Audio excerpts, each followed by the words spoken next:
It's the 27th of October 2025. You're welcome back. It's about 5:15 p.m. and that's winter time. There's an hour off the evenings, so it would be normally 6:15, but they insist on doing this every year. Now, I'm outside of Tesco's store, a big car park and a big store, Tesco's. It's a general grocery outlet. And the bottle bank is here, so I got disposing of a few bottles. But it's wet. Now, over in the Caribbean in Jamaica, there is a bad storm, Storm Melissa. They always call them after women for some reason.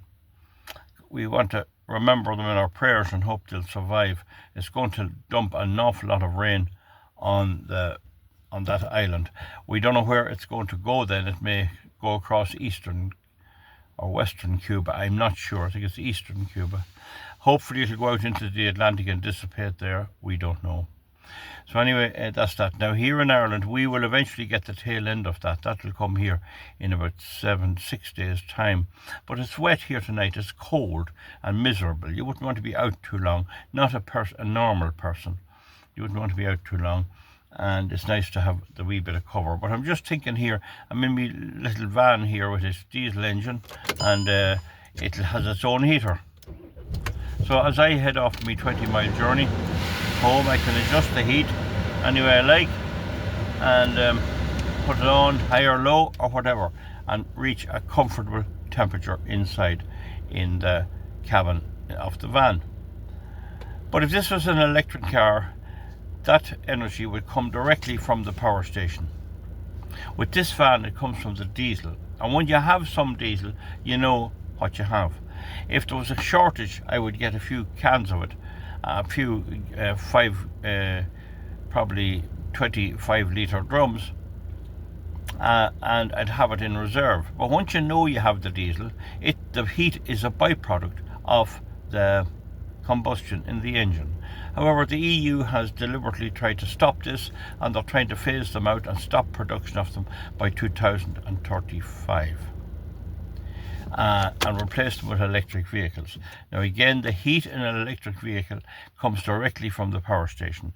It loses 7% en route to the charger, and at the charger you have to charge it for mileage and for heat, wipers and lights. So your battery won't last very long when you're pulling all that out of it. Whereas the diesel or petrol car, it generates its own, no problem at all. It may use a little extra fuel when the very bad weather, when it's dark or a lot of those appliances are on, but it's not much. So they're trying to take that away from us. And when they take them away, and people who are driving electric cars, Ireland is burning 56 lorry loads of diesel oil a day to keep the lights on. So what's the difference in me burning it here and it being burned in a power station and brought in big tankers into power stations? It doesn't make any sense, but that doesn't matter.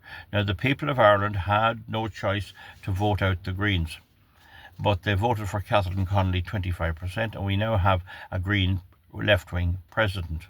And we have 7 years in which she's going to pontificate about the weather. She's going to claim that by voting for her, we are going to change the weather. And she is going to tax us till we're not able to move. That's what the Irish people have done. Having said that, they didn't have much of a choice because Heather Humphreys wasn't going to do much better. So this is what we have, and this is what we have to fight. This is the situation. I think the rest of the world is beginning to cop on. The renewable energy guarantees is a sham. They were claiming that windmills and solar was contributing 69% of the grid requirements this morning about 9 o'clock, and I checked that out, and that was a lie. It was only producing 40%. So we'll see how our president cooperates with the liars. Will she listen to anyone saying how it's a lie, or will she batten down, and her and her Sinn Féin friends will they keep up the lie? It was remarked today in some interview with Declan Ganley here in Ireland that actually Catherine Connolly is just Michael D. Higgins. That's all. She's just Michael D. Higgins, and that's what they wanted in a president. She really is a continuation of Michael D. Higgins.